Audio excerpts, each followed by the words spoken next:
Ushbu amaliyot azizlarim sizni hayotingizga pullaringizni kamida 10 barobar ko'paytirib berishga yordam beradi.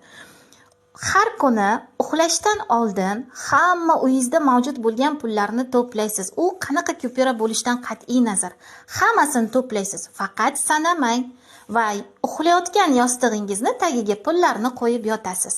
Va erta tongda uyg'onib pullarni sanaysiz. 100 ming so'm, 200 ming so'm, 300 ming so'm bitta sanaysiz. Va pullarim ko'payadi, lahza sayin daromadim oshmoqda deb 7 marotaba aytasiz. Bu amaliyotni 3 kun davomida ketma-ketlikda bajarasiz. Ya'ni bugun kechasi yostiqqa qo'ydingiz, ertasiga sanadingiz, affirmatsiya aytdingiz. Yana kechqurun qo'ydingiz, ertasiga sanadingiz, affirmatsiya aytdingiz. Mana shunaqa qilib pullaringizni 10 barobar, kamida 10 barobarga ko'paytirib olishingiz mumkin. Ushbu Cimarron amaliyotini albatta bajarib ko'ring.